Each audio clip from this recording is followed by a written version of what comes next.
So kung totoo man yung sinasabi nila na 150 billion ang binago ng Senado, nasaan yung 500 billion yung pagbabagong yun? Saan ang galing? At bakit nila pinagtutuunan ng pansin yung mas maliit, hindi yung mas malaki?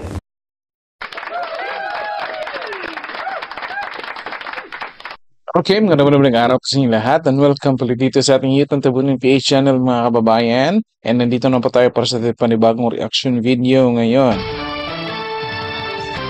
Ito mga kababayan, pag-usapan natin, Cochise Escudero. Tatapusin na ang usapin ng impeachment laban kay Vice President Sara Duterte mga kababayan. At ito pa, kasi wala nang silbi, wala nang kabuluhan yan mga kababayan. Pag-uusapan na lang ulit yan next year na 2026. Kapag nag-file na naman yung House of Representatives, di ba? At ito pa mga kababayan, Cochise Escudero pa rin.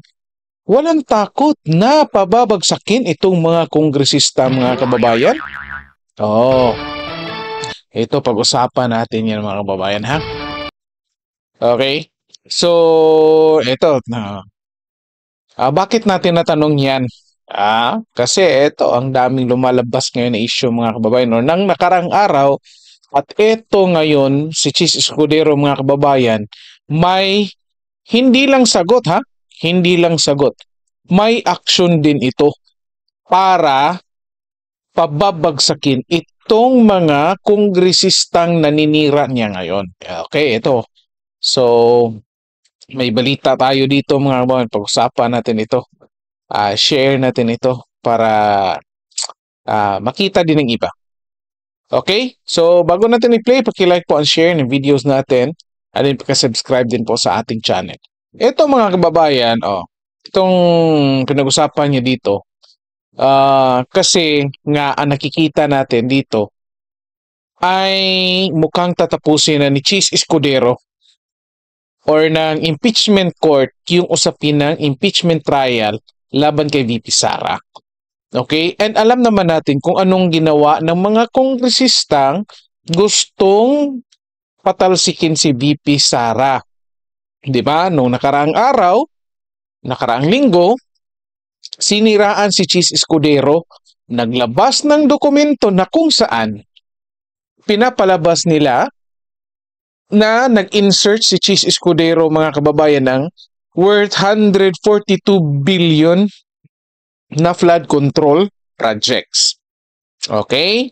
So ito, ginigipit nila si Cochise para ituloy yung impeachment trial. Okay? At ito ngayon yung desisyon ni Cochise patungkol sa impeachment. Okay, pakinggan natin mga kababayan. Ano yung personal position mo doon? Wala sa agenda, subalit kaya ako mapag-uusapan yun dahil imposible namang hindi. That is considered what we may call the elephant in the room. So malamang mapag-uusapan yun mamaya. Salamat sa tanong. Iba ang aking personal na opinion kaugnay sa magiging posisyon ng Senado. Tulad ng sinabi ko kahapon, kung hindi pa kayo inaantok kahapon, hindi, umaga pa lang yan. Hindi porkit tagapangulo ako ng Senado, kamay ko lamang ang nagdadala ng tiyempo at magdidikta ng direksyon ng Senado. We are a collective body and we will be deciding upon these matters collectively also after deliberation and via a vote. Personally, ang posisyon ko ay bilang abogado ay ito. Nagdesisyon ng Korte Suprema, sang-ayon ka man doon o hindi, dapat ito'y sundin. Kung hindi, magkakaroon tayo ng constitutional crisis at baka tingnan tayo ng mga karatig bansa natin at ibang tao na isang banana republic kung saan sinusunod lamang natin yung mga gusto natin. Ilang pananaw pa kaugnay sa desisyon ng Korte Suprema? 5 sa 11 pinag-utos ng Korte Suprema na isumite ng Kamara ay kabilang sa order o kautusan ng Senate Impeachment Court mismo kaugnay sa compliance ng Kamara sa 1-year ban. Sabi nga ng isang kritiko ng Senado noong mga panahon yun, wala daw karapatan ng Senado utusan ng Kamara at tanungin ng Kamara kaugnay ng 1-year ban. Sabi ng kritiko ng Senado yun, desisyon daw yan ng Korte Suprema. Ngayong nagdesisyon naman ng Korte Suprema, ang sinasabi ng parehong taong yan ay Senate is the sole judge of impeachment cases. Dapat wag pansinin. Ano ba yan? May idea kayo mga kababayan kung sino tinutukoy dito ni Cochise Escudero. Comment nyo nga dyan kung sino ito. Ako may naiisip ako pero hindi ako sigurado eh. So, i-comment kayo na mag-comment dyan kung sino ito tinutukoy ni Cochise. Patuloy natin. Talaga bang nagbabago kung ano ang tama, totoo at naaayon sa batas? Depende sa gusto natin? Hindi ba dapat Ano man ang gusto natin, dapat ang sundin natin ay ang batas at saligang batas at ayon sa konstitusyon. Korte Suprema lamang ang bukod tanging may kapangyarihan magbigay buhay at mag-interpret ng ating saligang batas. May mga parte din naman ng desisyong hindi ako sang-ayon. Pero kung babasahin natin ang lubusan, kabilang yung mga separate opinions, halimbawa, may mga concurring opinion doon na nagsabing hindi daw tatawid ang impeachment complaint sa susunod na Kongreso. Taliwas yan sa aking pananaw, pero ito'y concurring opinion at hindi bahagi ng majority opinion. Pero nakita ko bilang abogado na minsan ang mga concurring opinion nagiging bahagi ng majority decision sa mga sumusunod na kaso pa. Having said that, maski yung mga puntong yon ay dinala at ika nga sinundan yung ilang concerns din ng Senado kaugnay sa paghiling sa House na desidido pa ba kayo dito sa impeachment complaint na to sa ilalim ng 20th Congress dahil hindi otomatiko yun. Ayon sa dalawang separate concurring opinion sa dalawang maestrado, binanggit nila yon sa kanilang opinion. Ulitin ko, ito'y pagpapasyahan namin pero wala ako nakikitang rason at dahilan personally para hindi namin sundan at sundin ito. Maliwanag ang desisyon ng Korte Suprema. The impeachment complaint is null and void ab initio. Ab initio meaning from the beginning. Nakasaad din sa desisyon ng Korte Suprema, hindi nagkaroon mulat-mula ng jurisdiction ang Senado doon sa impeachment complaints dahil sa paglabag sa Bill of Rights, particular due process of law. Pangatlo, sinabi din ng Korte Suprema, immediately executory ang desisyong ito. Ngayon, narinig ko pinag-uusapan ng ilang mga bagay, kaugnay ng reconsideration, kaugnay ng pag-file ng... Ito mga kababayan, ito personal opinion naman ni Cheese ito mga kababayan. Pero kung titingnan natin, abogado ka man o hindi, na bilang senador, yung may statement na yung Supreme Court na in the first place, invalid or null and void or wala kayong jurisdiction yan, dyan. So, ikaw bilang abogado or hindi abogado na senador, bakit mo pagtutuunan ng pansin, bibigyan ng mahabang oras, yung isang bagay na in the first place, wala kayong karapatan na pag-usapan? Diba? Hindi nagsasayang kayo ng oras at pera ng taong bayan. Yung mga ibang senator na nung una sinasabi na patas, titignan ng patas, magdidesisyon ng patas, titignan ng mga ebidensya na patas, ngayon, lumabas ang tunay na kulay kasi sila mismo, ito, ang desisyon ng Supreme Court, patas, base doon sa mga dokumentong nakalap nila na hiningi galing sa iba't ibang, galing dyan sa House of Representatives. Yun nga yung desisyon nila. Unanimous decision, mga kababayan.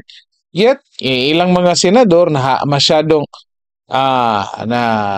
anong tawag nito, na pinapalabas nila sarili nila na fair or patas, ito ngayon, booking naman. Kasi sila naman talaga, kahit hindi nila sabihin mga kababayan, alam ng tao na sila, isa sa mga, or parte dun sa mga grupong gustong patalsikin si VP Sara. Okay? Kaya nga ito ngayon mga kababayan, kung natatandaan nyo, halimbawa, si Senator Risa Hontiveros. Di ba nung pumutok yung issue ng BICAM nung January 2025, ang mabibingi ka sa katahimikan ni Senator Risa Hontiveros, hindi mo maririnig na nagko-commentor, nagre-react si Senator Risa Hontiveros patungkol doon sa mga blankong item na binulgar ni PRRD at ni Congressman Ungap. Pero ngayon mga kababayan, patungkol dito sa inilabas ng mainstream media diyan sa sinasabing insertions ni Senator Chis Escudero sa mga flood control projects, nakisawsaw si Senator Risa mga kababayan. Kasi inilabas, alam natin na inilabas yung dokumento na yan. Kahit sabihin natin hindi yan totoo, basta inilabas yan. Ang purpose niyan, isiraan itong si Chis Escudero para ituloy itong impeachment trial laban kay VP Sara kahit mayroon ng desisyon ng Supreme Court. Kaya itong si Risa Hontiveros nakisawsaw na. So dito natin malalaman mga kababayan na yan talaga ay isa sa mga senator na gustong patalsikin si VP Sara. Okay? Kahit ano pa ang pagkukunwaring gawin yan, katulad ni Bam Aquino at ni Kiko Pangilinan na unang-una sinasabi na magiging patas at ngayon ay lumabas yung tunay na kulay, kahit ano pang pagkukunwaring gawin nila, alam ng taong bayan kung anong ginagawa nila. At ito ngayon mga kababayan, punta tayo dito, forward natin ito. Patungkol dito sa banat nila dito kay Cheese Escudero mga kababayan, kung saan yun nga ang pag-insert ni Cheese Escudero ng worth 142 billion doon sa flood control projects. At yun nga, later stay tuned hanggang sa huli kasi may gagawin o ginawa si Cheese Escudero mga kababayan para tugisin at pabagsakin itong mga taong responsable sa paninira sa kanya. Okay, ito ha. Pakinggan muna natin ito mga kababayan. Bibigyan ko kayo ng kabuuang sagot. Ang kabuuang panukalang amendment kaugnay sa 2025 budget ay umaabot sa humigit kumulang 600 bilyon. Ang nilipat-lipat, tinanggal, dinagdag. So kung totoo man yung sinasabi nila na 150 billion ang binago ng Senado, nasaan yung 500 billion yung pagbabagong yon? Saan ang galing? At bakit nila pinagtutuunan ng pansin yung mas maliit, hindi yung mas malaki? Sunod, nabalita na sa akin yan. Ayan mga kababayan. Stop, pause muna natin dyan. Anong pinapalabas? Anong sinasabi ni Cheese Escudero dito mga kababayan? Nung sa huling video ko, nag-upload ako ng second to the last video mga kababayan, nung usapan ni na Boying Rimulya nung sa executive sessions. Sinabi doon, binulgar doon, na patungkol sa flood control projects, ang nasa NEP, nasa 277 billion lamang. Tapos, nung lumabas yung GAA, mga kababayan, pagkatapos ng BICAM, naging 700 plus billion. Okay? Ito nga sinasabi ni Cheese, understatement nga ito. Kulang pa ito. Sinasabi niya dito na 500 billion. Okay? Again, sa flood control projects lang ito, mga kababayan ha. Yun nga yung na-discovery nila, 700 billion. So, nalaman, na-discovery na yung BICAM na sino mang sumali doon, sabihin na natin kasali si Cheese, nagdagdag ng worth 500 billion. Okay? So ito nga ngayon ang pinunto ni Cheese mga kababayan. Kung totoong nagdagdag si Cheese ng sabihin natin 150 billion, bakit siya lang tinatanong? Di ba? Bakit siya lang hinahanapan patungkol dyan? Di ba? 142 lang, 150 lang yan. 500 yung kabuuang in-insert. Nasaan yung 350 billion na kulang? Again, 500 yung in-insert, 500 billion. 150 kanchi, sabihin natin. So may 350 billion. Sino kayang naglagay dyan? Bakit hindi inilabas kung sino man ang naglabas ng dokumento dyan? Sinasabi ng Bilyonaryo News Channel na nakalap nila na dokumento ay nagsasaad ng 142 billion kay Cheese. Tanong natin, hindi ba nila nakalap kung sino ang nag-insert nung iba, yung worth 350 billion? Okay? Ito yung punto ni Cheese dito mga kababayan. Ito, patuloy muna natin ha. Nagagamitin laban sa akin yan kaugnay sa isang demolition job, kaugnay sa napipintong halalan ng Senate President. Pero sinasagot pa rin kita ngayon, bagaman tapos na ang halalang yon. Kung iimbestigahan yan, dapat imbestigahan lamang. Nagsalita na Executive Secretary. Imbestigahan daw hindi lamang yung sa panahon ni Pangulong Marcos, pero yung mga nagdaang administrasyon din. Dahil kung ano man ang kapalpakan, kaugnay ng flood control, hindi lamang itong taon to, kung hindi mga nagdaang taon. Dahil kung titingnan nyo yung panukalang budget, mas malaki pa nga yung budget sa nagdaang taon sa flood control kesa sa kasalukuyang taon. Sir, pero just to seek clarification, did you or did you not introduce... No. 150 billion? No, of course not. Dun sa kahit po sa Sorsogon? Sa Sorsogon, nag-ano? Kung meron din po kayong mga 9 billion? changes? No. Meron may changes sa Sorsogon, yes, pero hindi 9 billion. Now again, is the NEP perfect? Hindi naman din siguro. Ang importante, transparency kaugnay sa mga pagbabagong yun. Ngayon kung pipintasan nila, ulitin ko ha, bagaman alam kong demolition job ito mula sa ilang sektor na nais questionin yung aking pananatili bilang Senate President bago kami magbotohan. At bagaman tapos na, para sa akin, hindi parang makalipas ang 27 taon. Ngayon lamang yata ako maakusa ng isang bagay na ganyan. Ang masakit, dinamay pa si Senator Joel na kung maalala nyo, ay nung pumasok siya sa Kongreso, ay ang party list niya ay SIBAC, Citizens Battle Against Corruption. At dahil lamang siya ang napili at napipisil kong majority leader nung mga unang araw nung nakarang linggo. So, leading ko, bahagi yan, par for the course yan, tulad ng pag-warning sa akin na ilan sa mga kasamahan ko sa Senado na gagawin yan, tinitingnan kong bahagi yan, ika nga, sa buhay ng isang politiko. Subalit, sasagutin ko yan na may buong tapang, at tulad nga ng unang tanong ni RG kanina, bakit ako ang unang pumalakpak? Dahil yung walang tinatago, walang kinakatakutan. Hindi lang kaligasyon. Totoo daw po. Okay, pause muna natin dyan mga kababayan, ha? Yun nga, sabi ni Chis, kung gusto niya imbestigahan lahat. Simple lang naman dyan mga kababayan. So ito nga, hindi lang ito sinagot ni Chis Escudero mga kababayan. Kasi, ang nakikita natin dito, mukhang alam ni Chis or meron siyang idea kung sino ang nasa likod nitong paninira sa kanya. Okay? So, sa tingin natin sa tingin natin alam ni Chis. Okay? So kaya nga mukhang kahit hindi niya sabihin, mukhang may idea siya. So, hindi lang niya sinagot at meron pa siyang ginawang action dito, mga kababayan. Ano yung action ito? Tingnan niyo. Balita ito kanina ng The Freeman.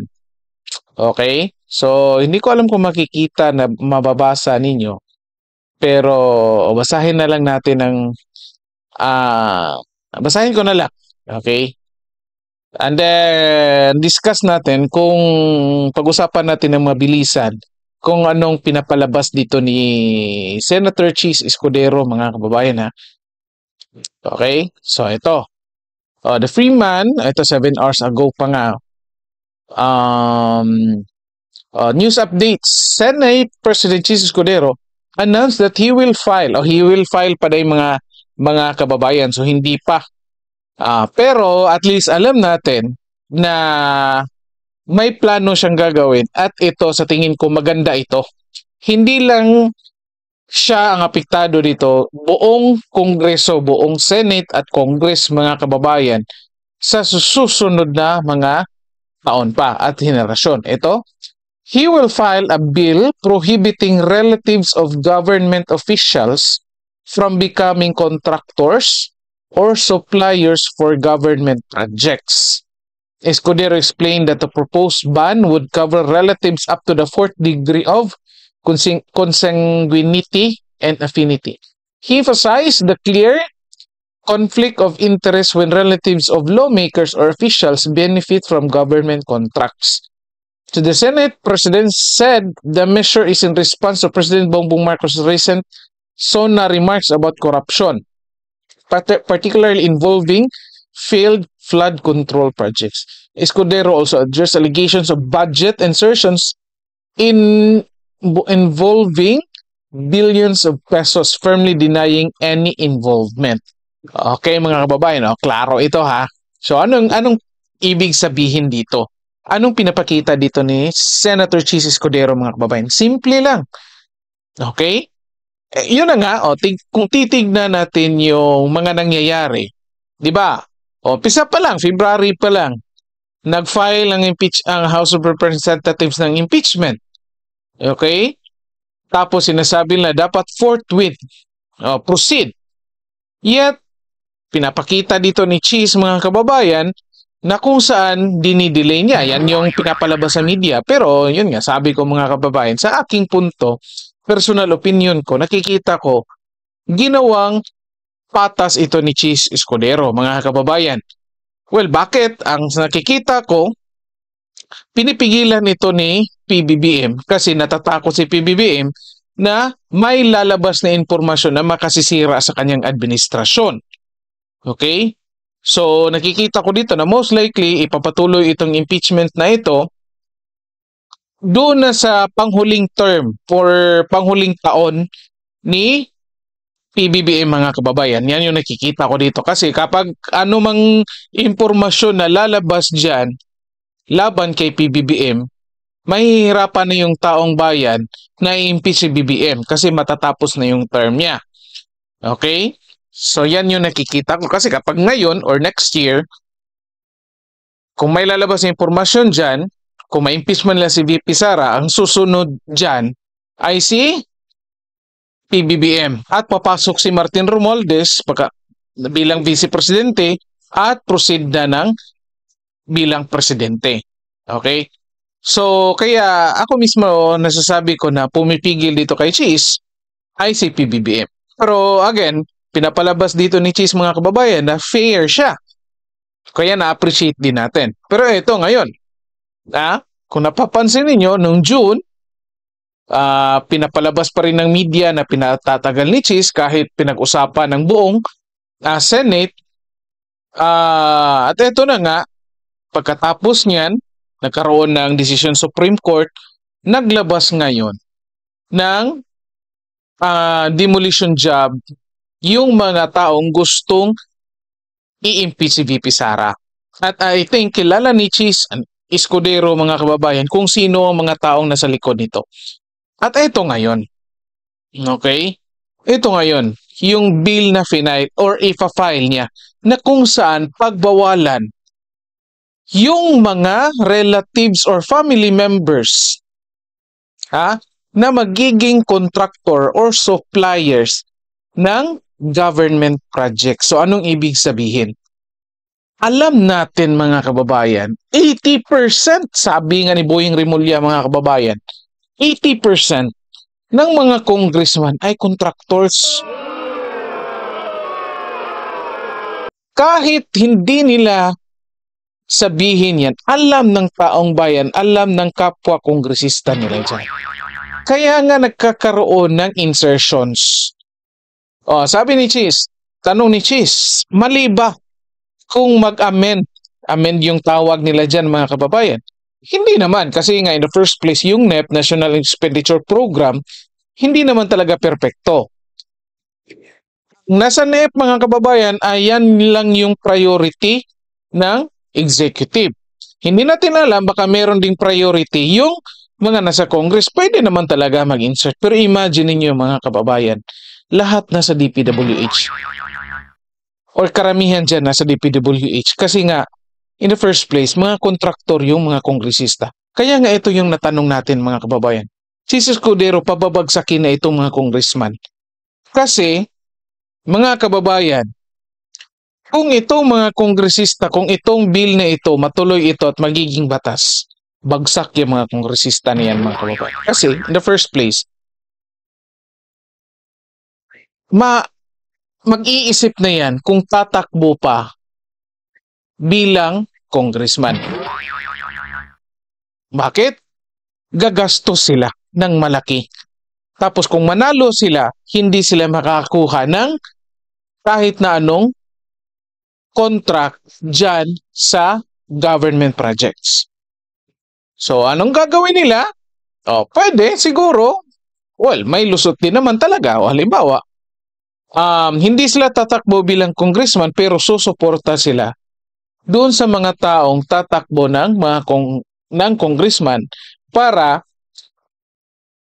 makasali pa rin sila sa bidding.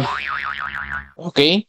Pero ang kagandahan nito mga kababayan, masisigurado natin at mas madali nang i-trace, mas madali nang imbestigahan kung ang mga contractors ay hindi na mga kongresista mga kababayan or vice versa.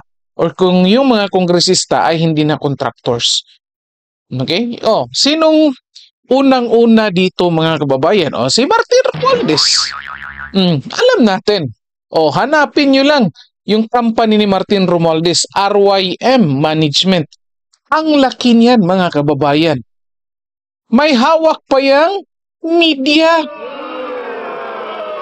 Kaya nga nasasabi natin na kontrolado ni Martin Romualdez kahit yang mainstream media kasi hawak nila yan.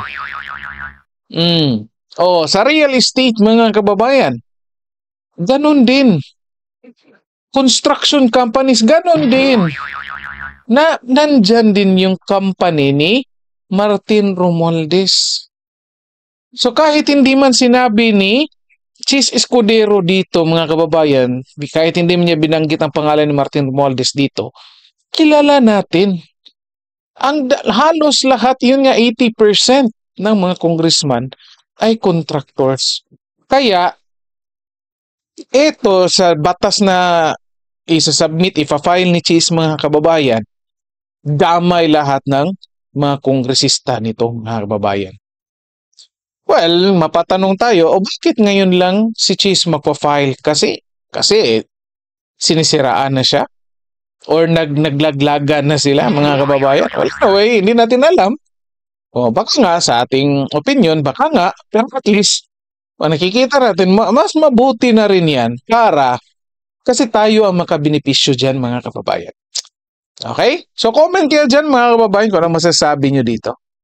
So dito lang po muna tayo. Then paki-like po and share ng videos natin. And then paki-subscribe din po sa ating channel. Okay? Maraming salamat sa lahat at magandang araw sa inyo.